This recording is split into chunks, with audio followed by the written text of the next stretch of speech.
avant que ça empire. Il y a eu un cours en SVT là-dessus sur comment la grossesse conduit souvent à avoir un enfant. Adaptation, improvisation. Mais ta faiblesse, ce n'est pas la technique. À l'occasion, je vous mettrai un petit coup de polish. T'es sûr de ce que tu fais? J'ai des fiches très détaillées sur l'anatomie humaine. Je m'en doute. Ça fait de vous un tueur plus efficace, n'est-ce pas? Exact. Ah, non mais t'es fou, pourquoi tu hurles comme ça? Toutes les 5 minutes, il y a une bombe ou je ne sais pas quoi. Bonjour à tous et bienvenue dans notre podcast 3 Actus Ciné, sinon rien, avec moi pour m'accompagner ce soir, Gino. Bonsoir à tous. Et que Gino, parce que ce soir on est tous les deux, le principe de l'émission. Oui, nous sommes abandonnés par notre cher ami Meus. Ah oui, ça peut arriver. Mais il était là pour Red Notice et c'est ça qui est bon. Oui, complètement. Le principe de l'émission simple, on commentera 3 actus qui ont secoué les réseaux sociaux, on en débat ensemble dans les cases commentaires afin que vous puissiez également vous exprimer. Nous essaierons dans la mesure du possible d'y répondre. Des fantômes, un casting 5 étoiles et l'arme fatale 5, ça commence maintenant. Commissaire, on nous communique que la police a découvert que la victime du second meurtre portait le même nom que la femme tuée ce matin. Monsieur le commissaire, est-il exact que ces 2 meurtres ont été commis dans le même ordre que l'annuaire? Première news, le film SOS Fantôme l'héritage est sorti ce week-end dans les salles obscures américaines et devient le succès critique mais aussi économique puisque le long métrage a rapporté 46 millions de dollars le premier week-end selon le site Box Office Mojo. Le film est réalisé par le fils d'Ivan Reitman, Jason, à qui l'on doit Juno ou encore In the Air, et la sortie française est prévue pour le 1er décembre. Et ma question en fait est toute trouvée. Est-ce que toi, Gino, t'as envie de voir le film? Qu'est-ce que t'as pensé de la bande-annonce et de cette news? Eh bien écoute, cette bande-annonce, je l'ai vue au cinéma quand je suis allé voir le dernier James Bond, que je suis enfin allé voir. Je me suis enfin décidé d'y aller.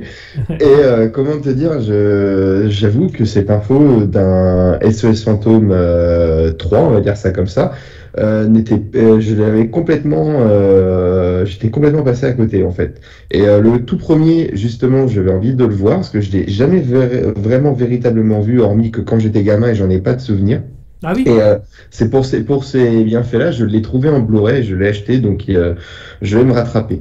Mais je n'étais pas sans savoir non plus que, et bien évidemment, le film original avec Bill Murray avait été réalisé par Ivan Reitman. Et je trouve que ce titre, justement, de l'héritage, on va dire ce sous-titre, est plutôt bien choisi, quoi, est plutôt bien trouvé. C'est pour moi le papa enfin, je veux dire le fils qui récupère le jouet du papa, un peu comme là dans le scénario où c'est les petits enfants qui vont récupérer on va dire la fonction du grand-père. Donc c'est en termes de transmission, je trouve ça le message assez sympa.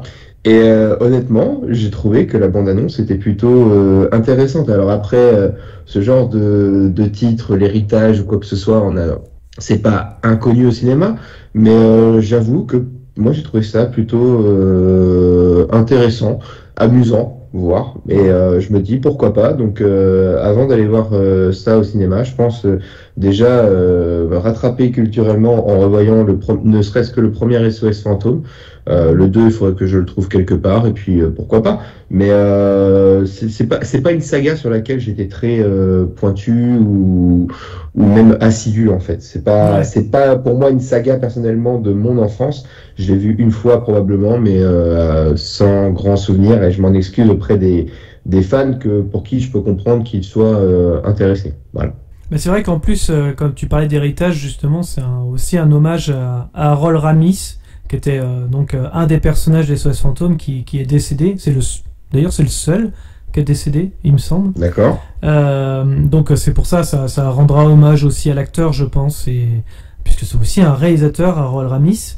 Donc ce sera toujours intéressant d'ailleurs de lui rendre hommage de cette façon avec les petits enfants, bien évidemment, et ce fameux héritage.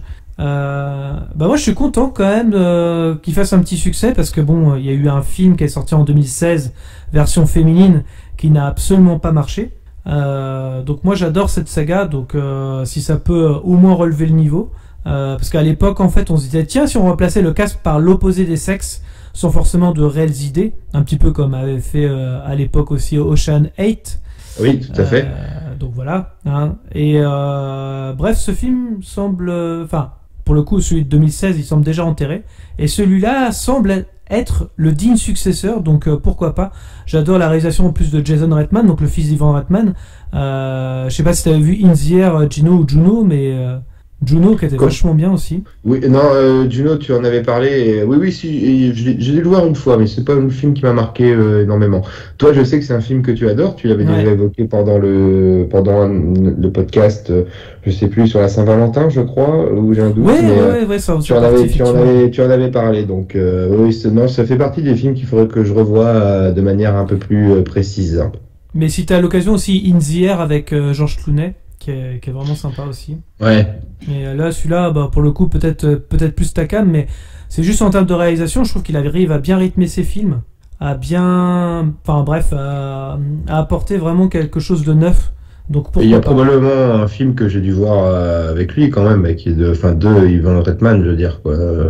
Je suis en train d'essayer de me rappeler de ce que j'ai pu voir. Ouais, si tu vois les traditionnels longs métrages de l'époque, Le flic à la maternelle, bien sûr, tu vois. Oui, ça c'est Ivan Reitman, ça, ouais.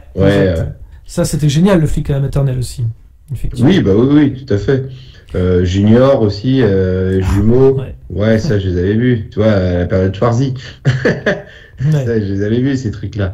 Mais non, c'est intéressant, je trouve que c'est un bel hommage aussi que son fils peut donner à son père en reprenant le bébé un peu, quoi. J'ai juste peur d'un truc, moi pour ma part, quand j'ai vu la bande-annonce en tout cas, c'est le côté peut-être un peu trop nostalgique, on va dire. Ouais, tu vois, moi je pensais qu'on serait tombé un peu dans le cliché en nous mettant la musique de Ray Parker Jr. Alors là, tu l'entends pas de la bande-annonce. Ouais, t'as même donc la jeune fille là qui joue dans Commando SOS Fantôme Héritage, là, qui avait joué aussi avec Chris Evans également dans un film de Mark Webb, s'appelait Gift en anglais. Cette actrice-là, donc vraiment, donc c'est un peu une enfant star, on va dire, mais elle est géniale et elle fait une musique dans le film aussi. Donc ce sera, je crois, la musique du générique. D'accord. Donc c'est aussi les un petit peu comme voilà, les acteurs sont mis à contribution aussi également pour la bande originale. Je trouve ça intéressant. Donc pourquoi pas. Et donc voilà, oui, effectivement, ils ont pas trop joué là-dessus. Par contre, ils jouent sur la BO, la soundtrack quand même du premier film, avec des trucs un petit peu, je sais plus comment ça s'appelle. Remis un peu au goût du jour, un peu quoi. Ouais, voilà. Mais c'est un des peu remaster un peu. Ouais. Mais après, en même temps, la nostalgie, elle est un peu logique dans le film, dans le sens où ils vont libérer les fantômes de SOS Fantôme 1 et 2.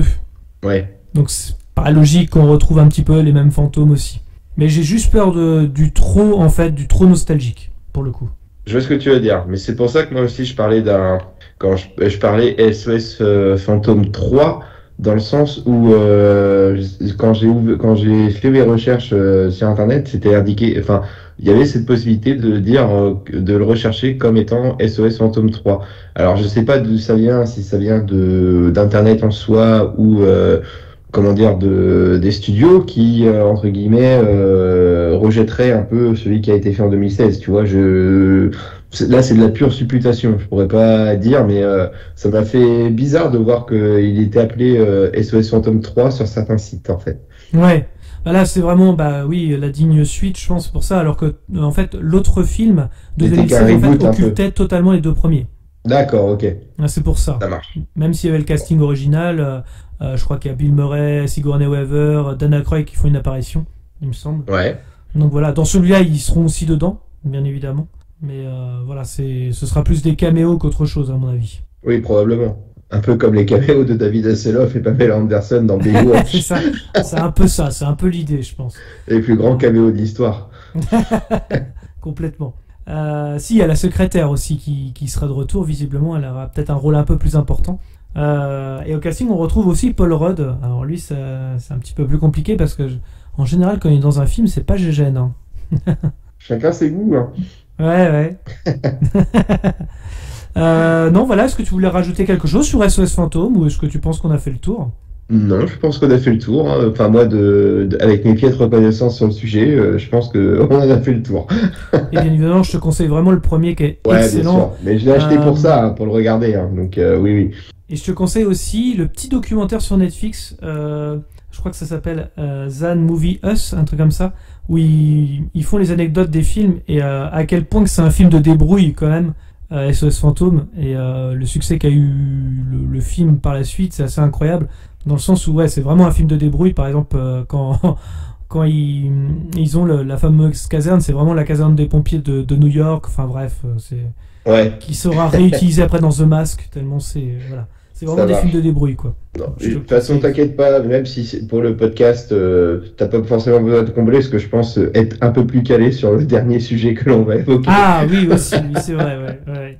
Mais en tout cas, la deuxième news concerne Don't Look Up, donc ça, c'est les premiers avis. La satire décomplexée d'Adam McKay sur la plateforme Netflix donne déjà les premiers avis critiques qui sont sortis et rassurera peut-être beaucoup de personnes vu le casting 5 étoiles. Le film est avec Leonardo DiCaprio, je le rappelle, Jennifer Lawrence, Jonah Hill et Timothée Chalamet, ou encore même Ariana Grande. Donc déjà, juste Gino, est-ce que toi t'as vu la bande-annonce? Ouais, j'ai vu cette bande-annonce. Je t'avoue que quand j'ai vu le petit label Netflix dans le coin supérieur droit de ma vidéo sur voilà, j'étais pas loin de me dire merde, c'est Red Notice en casting 5 étoiles, ça va être quoi ce truc? Après voilà, ça a l'air d'être complètement décomplexé, comme le mot que tu as utilisé de satire me semble bien approprié. Donc là, franchement, je ne sais pas ce que je vais voir. Est-ce que je vais voir un espèce de simulacre un mélange entre Mars Attacks et et Armageddon? Je sais pas. Ça a l'air tellement décomplexé, ça se prend pas au sérieux, mais ça le fait de manière sérieuse, dans le sens où on va vraiment critiquer les médias,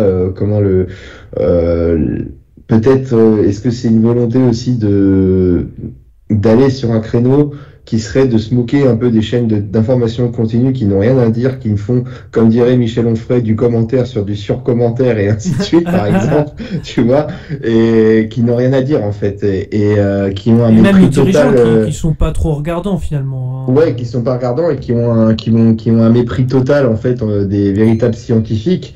Voilà, et ça a l'air d'être intéressant, quoi. Voilà, et peut-être aussi mettre en lumière, en ces périodes de COP26 ou quoi que ce soit, ça pourrait être un parallèle intéressant, la sortie de ce truc-là, où tout le monde ferme les yeux. Voilà, COVID et compagnie, donc tout le monde ferme les yeux sur les catastrophes qui nous arrivent. Et là, il y en a une qui est évidente, mais voilà, tout le monde ignore, tout le monde rigole au nez. Et voilà, je trouve que ça peut être, sur l'angle d'attaque de l'humour, ça peut très bien passer, je pense. Et en plus, Dan McKay est un fervent... il adore faire de l'humour absurde. On se souvient de Very Bad Cop, qui était excellent là-dessus. Oui, exactement. Ou encore, même, c'était beaucoup plus sérieux, mais là, ça va conclure une trilogie, hein, finalement, Don't Look Up, puisqu'on a eu le casse du siècle avec... la bourse, enfin en tout cas le crack boursier de 2008. De Big Short, oui. The Big Short, voilà, c'est ça. Ensuite, on a eu bien sûr les problèmes politiques dans Vice avec Christian Bale, qui était, c'était pareil, un Big Short, c'était avec Christian Bale aussi, mais où il y a eu la crise de la guerre en Irak, qui était totalement absurde aussi. Et là, ça va conclure cette trilogie, mais cette fois-ci avec le côté environnement, la catastrophe environnementale qui va arriver. Donc là, c'est un astéroïde, mais bien sûr, on comprend bien évidemment l'urgence de l'écologie, bien sûr, derrière. Voilà, exactement. Donc c'est vrai que voilà, ça peut être intéressant. Alors je vais te lire quelques critiques qui peuvent éventuellement te rassurer. Là on a Yolanda Machado de The Wrap pour le magazine. C'est un peu difficile de dire que Don't Look Up était amusant et drôle quand il est en même temps si réaliste et qu'il en est terrifiant. Le film a du punch et vous accroche, pas pour de l'humour, mais pour sa véracité. Donc voilà, ça c'est un peu... ça c'est voilà. Et du coup aussi, on parle du casting qui est excellent, bien évidemment. On a aussi Eric Weber, je sais pas si on peut dire Weber, Weber, de Critic of Choice. Le roi du barbecue. C'est ça, c'est ce que j'allais dire. Alors, lui, il nous tease carrément, et là, t'as évoqué tout à l'heure Armageddon, Gino, mais c'est un peu ça. C'est Armageddon en comédie, dont Lock Up est un commentaire cinglant et souvent hilarant sur la culture des réseaux sociaux et les géants du web. Leonardo DiCaprio, Jennifer Lawrence ou encore Mark Rylance déchirent. C'est la meilleure réalisation d'Adam McKay et de loin. Le film sera un des poids lourds pour le prix du Screen Actor Guild Award de la meilleure distribution et c'est le film de Netflix le plus divertissant et accessible capable d'aller chercher des Oscars. Bref, c'est quand même une sacrée critique. Mais c'est pas la seule, puisqu'on a aussi Scott Feinberg de Hollywood Reporter, donc c'est pas n'importe qui. Et lui nous dit que Don't Look Up est un Docteur Folamour au présent, un rappel brillant, maladif et amusant à quel point le monde est foutu et si on ne se reprend pas et qu'on n'agit pas rapidement. Belle performance de l'un des meilleurs castings jamais rassemblés, chanson hilarante d'Ariana Grande et de Kid Cudi, restez jusqu'à la fin du générique. Bref, voilà. C'est quand même des critiques élogieuses, mine de rien, pour ce film. Complètement. C'est peut-être la première fois qu'on a des critiques aussi élogieuses sur un film Netflix. Oui, totalement. De mémoire. Non, il y en a eu un autre. Si ce n'est le film turc. de Chicago aussi, qui avait eu des bonnes critiques. Oui, c'est vrai. Il y a eu les 7 de Chicago, c'est vrai, qui étaient bien. Et il y a le film turc aussi qui était très mis en avant. Je ne donnerai pas son nom parce que je m'en souviens plus et je ne voudrais pas et l'écorcher surtout. Mais ouais, en effet. Et puis moi, là, c'est plus mon côté, on va dire, fan du duo. Je trouve que le duo Leonardo Jonah Hill dans Le Loup de Wall Street était exceptionnel. Et là, dans la bande-annonce, je trouve que ça marche bien, quoi. Et voilà, ça me plaît. L'alchimie entre les deux est top. Ça. Exactement. Ouais, donc pourquoi pas. Moi, je me dis, allez, je vais regarder avec énormément de curiosité. Moi, et par contre, à défaut, c'est peut-être un film où je vais peut-être en attendre de trop sur l'humour et où je vais peut-être un peu plus exigeant là-dessus. Autant Red Notice, je savais que ça allait être, je savais à quoi m'attendre, plus ou moins. Ouais. Et j'ai pas été déçu. Mais là, je me dis pourquoi pas. Vu les critiques, en plus, le côté humour, et qu'il y a un des intervenantes que tu as cité qui disait, qui avait à peu près la même vision que moi, que c'était un Armageddon en version comique. Ouais, bon, c'est ça. Pourquoi pas. Voilà. Déjà qu'Armageddon était assez comique en soi. Oui, carrément, ouais. C'est vrai. Ah bah, voilà autre chose. Ah, voilà autre chose. Attends, c'est ça. Non, mais c'est vrai que moi, j'adore Adam McKay. J'adore ce réalisateur. Je trouve que c'est souvent beaucoup plus profond que ce qu'il en est. Même si on regarde comment il s'appelle le film Very Bad Cop, ça évoque beaucoup les inégalités salariales entre grands patrons et comment petits gens, parce que tu vois même Michael Keaton qui est obligé d'avoir 2 boulots, tu sais pas quand il dort, tellement c'est absurde, avec son rôle de manager dans les rayons et son rôle de commissaire de police de New York quand même, c'est pas négligeable. Mais moi je trouve que c'est un réalisateur qui est à suivre, qui arrive à rythmer extraordinairement bien ses films avec un vrai propos et une vraie critique, un peu comme le faisaient les Guignols chez nous, hein. Parce que Vice c'était ça, hein. C'était limite. Après, il y a une question qui pourrait être intéressante, je pense, pour les journalistes ciné. Je sais pas si cette question a déjà été posée ou évoquée, mais est-ce que pour eux, pour les réalisateurs justement comme McKay, est-ce que c'est la même chose de réaliser quand tu sais que ton film va sortir au cinéma, va être diffusé sur grand écran, ou alors ne serait-ce que tourné pour Netflix, qui potentiellement va être regardé sur un écran de télévision? Est-ce que tu prépares ton film ne serait-ce que sur le côté technique de la même manière? Et je pense que il y a ce côté-là. Qui a été racheté. Alors, je n'ai pas vérifié cette information-là, je précise, mais c'est peut-être un projet qui a été racheté et sauvé peut-être par Netflix entre-temps. D'accord. C'est vrai qu'après, quand il a sorti Vice et The Big Short, c'est quand même des films qui ont été nominés aux Oscars. Et Netflix essaye de récupérer justement des Oscars. Là, leur but, c'est comme Amazon Prime ou Apple, ou voilà. Leur but, c'est quand même d'avoir la course à l'Oscar. Donc ça m'étonnerait pas que ce soit un projet qui a été déjà très très bien lancé, encore comme je le disais.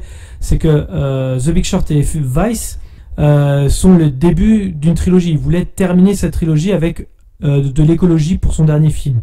Donc pour moi c'était prévu depuis longtemps et c'est Netflix qui a dit bon, on aligne les billets et on reprend ton projet.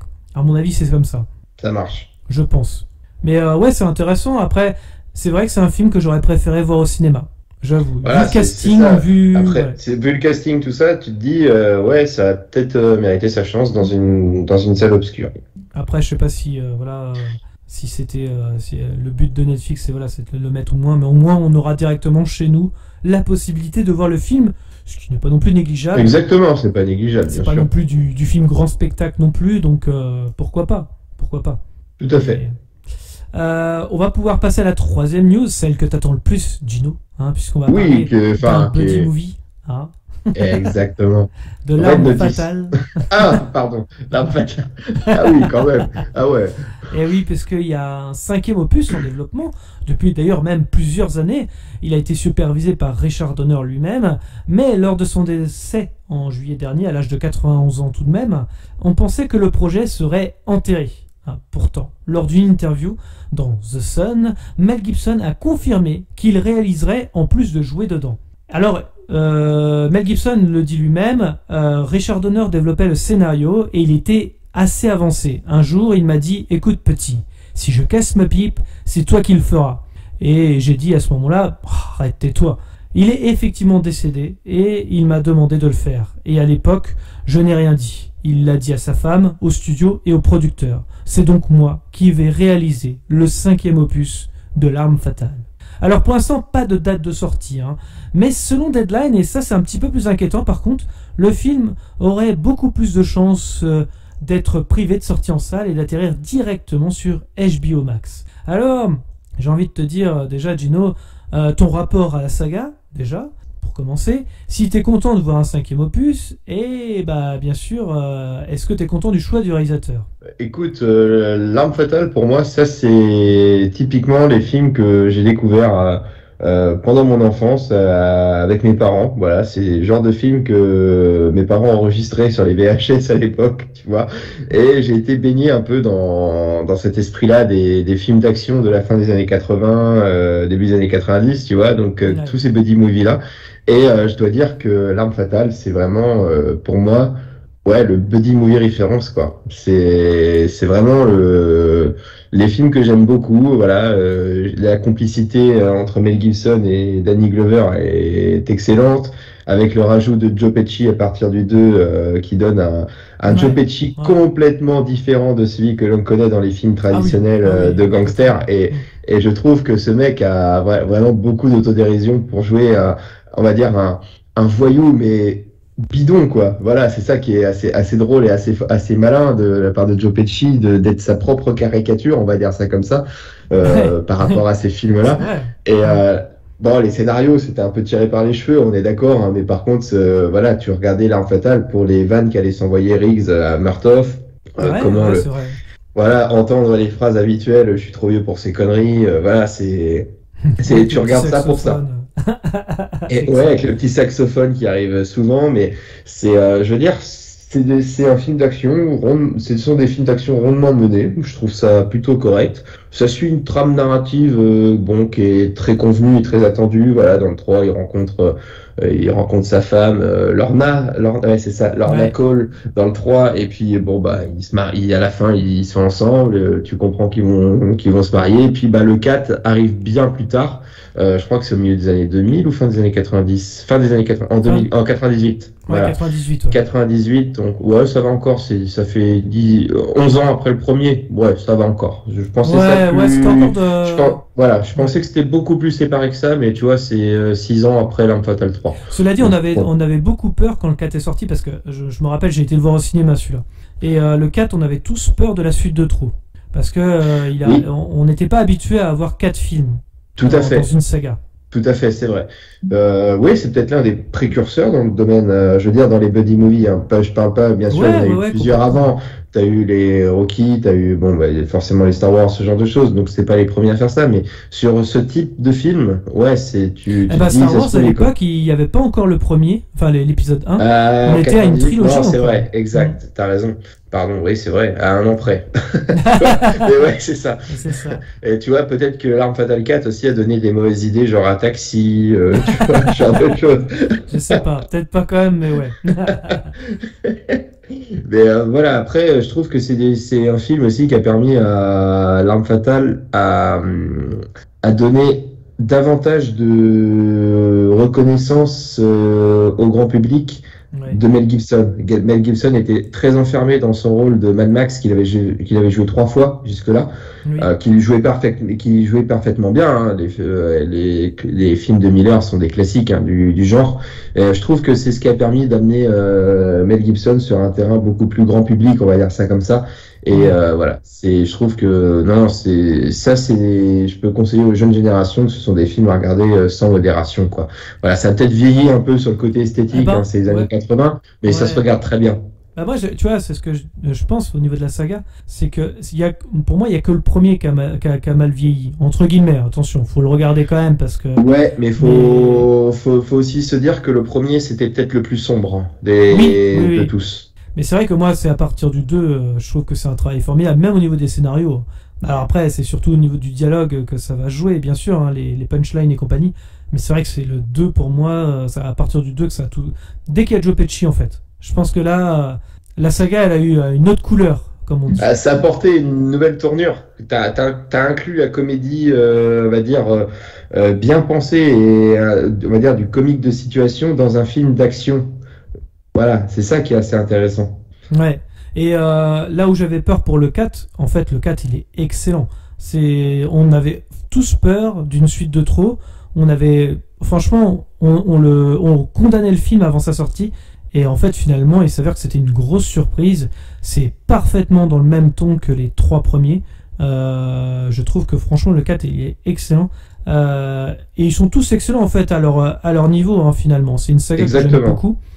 Alors, par contre, j'ai une autre question, Gino, par rapport à cette saga, justement. Est-ce que le 5e, ça pourrait pas justement faire la suite de trop, sachant que entre L'Arme Fatale 4 et L'Arme Fatale 5, ce sera écoulé plusieurs années, quoi. Là, en effet, il y aurait un gap, c'est clair, plus de 20 ans. Alors, j'ai envie de te dire oui, dans un premier sens. Parce qu'on n'a peut-être pas encore l'officialisation du casting. Joe Pesci, bon, il a fait The Irishman il y a 2-3 ans, mais est-ce qu'il va pouvoir encore jouer ce même rôle? Est-ce qu'il figure au scénario? Quid de Danny Glover? Ouais, Danny Glover est confirmé et donc c'est comment elle s'appelle, Rousseau. René Russo. René Russo qui effectivement serait au moins casté. Enfin, ces deux-là sont castés sûrs. Ok, bon, déjà tu essaies de conserver un respect des personnages, pourquoi pas.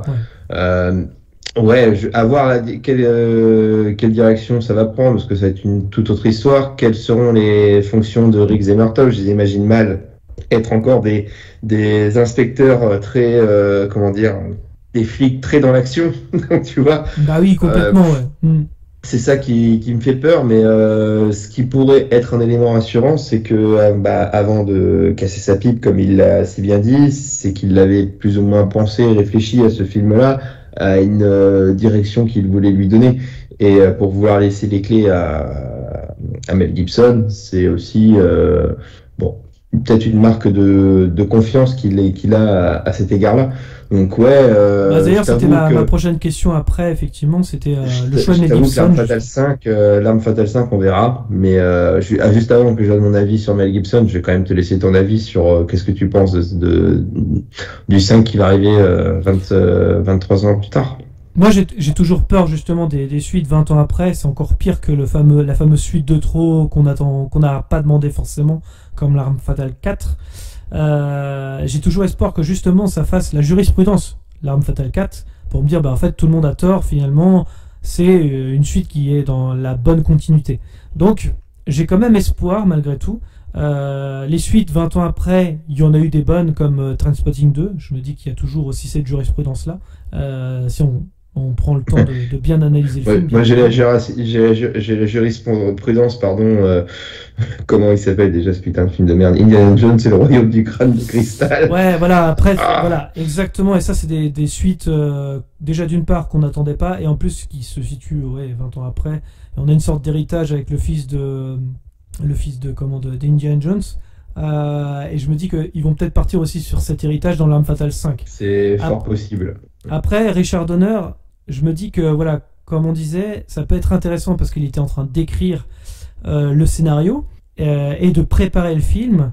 C'est peut-être son héritage, donc ça peut être intéressant aussi de voir ce qu'il nous a légué aussi en tant que réalisateur et scénariste. À son âge, ouais, il écrivait son testament, peut-être. Ouais, mais non, mais un film testament, parfois c'est intéressant. Ça peut être ça aussi, ouais. Mais après, est-ce que ce sera aussi drôle? Je ne sais pas. C'est ça le truc. À voir, quoi. Parce que c'est vraiment la question.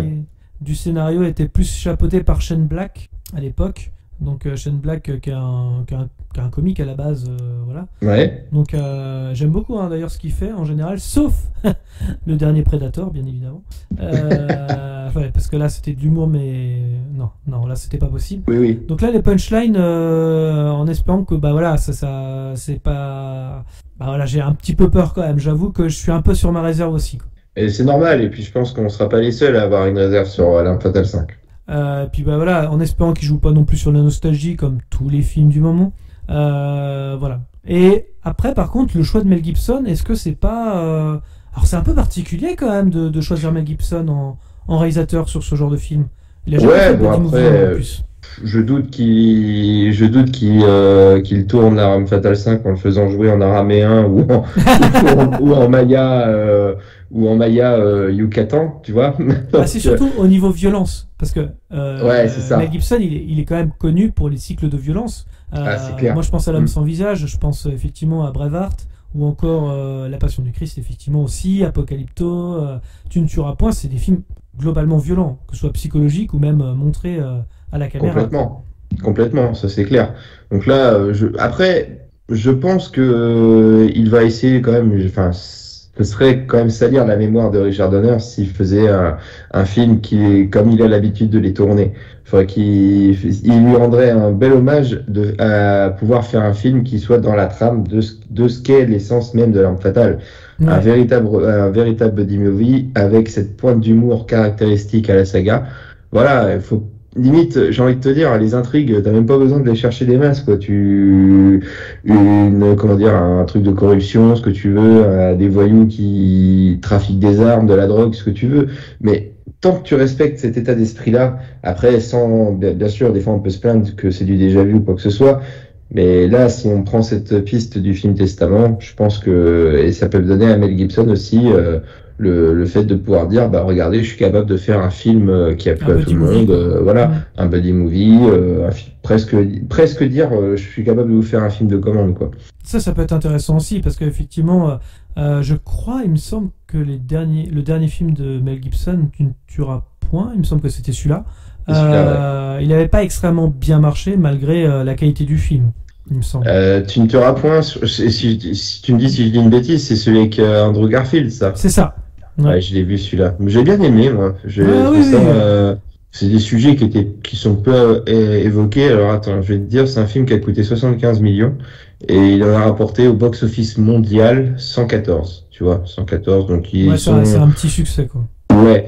Et tu vois, je voyais le film dans lequel Mel Gibson, que ce soit en tant qu'acteur ou réalisateur, pour lequel le budget était le plus important, c'était justement L'Arme Fatale 4, avec 140 millions d'euros de budget. Ouais. Et il en a rapporté 130 sur le sol américain et 285 à l'échelle mondiale. Ouais, c'est vrai. Donc, monde confondu, quoi. Ouais, très lucratif. Hein. Le premier L'Arme Fatale, c'est un budget de 15 millions qui a rapporté 120 millions dans le monde, quand même. Le premier L'Arme Fatale. Ça te lance une saga, quand même. Ouais. Et c'est, voilà, par contre, c'est un acteur-réalisateur qui a rapporté énormément au studio, quoi. Plus de 5 milliards au studio pour lesquels il a tourné, quoi, que ce soit en réalisateur ou en tant qu'acteur. Le plus gros succès, c'est bien évidemment La Passion du Christ, hein, 611 millions de recettes box-office monde pour 30 millions de budget de film. Ouais. Belle plus-value. Voilà. Donc tout le monde pouvait critiquer ainsi de suite, mais lui, il a fait le job. Hein.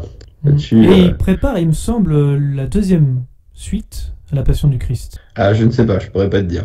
Ouais, donc il me semble que c'est ça, et en fait c'est L'Arme Fatale 5 va être dans les tuyaux, mais il me semble qu'il tourne la suite de La Passion du Christ, donc avec la résurrection, hein, bien évidemment. Mais globalement, tu vois, c'est un acteur c'est un personnage, Mel Gibson, qui a que des succès commerciaux, quoi. Enfin, je veux dire, il y a pas beaucoup de films où la balance est négative, hein. Ou alors Ah oui, le film se moi rentabilise. j'aime bien suivre justement, déjà en tant qu'acteur, mais aussi en tant que réalisateur. J'aime beaucoup ces films Ouais, en général. bien sûr. D'ailleurs, Ce vous que pouvez veulent, retrouver ce aussi... que veulent les femmes, 70 millions de budget, 374 de Ouais. recettes. Braveheart, 53 millions de budget, 210 millions de recettes. Un autre film bien marquant de lui. Tiens, moi j'ai halluciné quand je voyais les 140 millions de l'Arme Fatale 4. Je pensais pas que c'était celui qui aurait plus de budget. Je pensais que c'était Expendables 3 dans lequel il a joué. Ah non, Ouais. ce film n'a coûté que 90 millions de budget, que 90 millions, mais 214 millions de recettes au box-office mondial. Donc ça reste un nom qui fait vendre, Mel Gibson. Eh oui. Et d'ailleurs, vous pouvez retrouver sur la chaîne justement une analyse d'un film que j'avais fait, de L'Homme sans visage de Mel Gibson de 93, qui est vraiment un de ses meilleurs films avec Braveheart. Donc, faut pas hésiter. Est-ce que tu veux rajouter quelque chose par rapport à cette news? Parce qu'on a aussi parlé du fait que ça arriverait soi-disant directement sur HBO Max et non pas de sortie en salle. Bon, ça c'est Deadline qui dit ça, c'est pas confirmé du tout. On est plus en stade de Attendre que projet ce soit qu'autre chose. confirmé avant d'en dire plus à ce sujet. Mais c'est vrai que je trouverais dommage Ah ouais, moi aussi. qu'une saga aussi mythique qu'Arme Fatale ne soit pas diffusée dans les salles obscures. Est-ce que tu voulais rajouter quelque chose sur L'Arme Fatale ou est-ce que tu crois qu'on a fait le tour? Je pense qu'on a fait le tour et je pense que ce sera intéressant d'y revenir une prochaine fois lorsqu'on y verra un peu plus clair sur le projet. Exact. Effectivement, dès qu'on aura un peu plus de news là-dessus, on reviendra sur cette news directement dans le podcast. Alors, du coup, merci à tous de nous avoir suivis. Je vous rappelle que vous pouvez clocher, commenter, mettre un pouce bleu, nous suivre sur les réseaux sociaux, Facebook, Twitter, Instagram. Les liens sont dans la description. Dans tous les cas, rendez-vous dans les salles obscures pour de nouvelles aventures. Bonne soirée à tous. Bonne soirée à tous. Avant que ça empire, il y a eu un cours en SVT là-dessus sur comment la grossesse conduit souvent à avoir un enfant. Adaptation, improvisation. Mais ta faiblesse, ce n'est pas la technique. À l'occasion, je vous mettrai un petit coup de polish. T'es sûr de ce que tu fais? J'ai des fiches très détaillées sur l'anatomie humaine. Je m'en doute. Ça fait de vous un tueur plus efficace, n'est-ce pas? Exact. Non mais t'es fou, pourquoi tu hurles comme ça? Toutes les 5 minutes, il y a une bombe ou je ne sais pas quoi.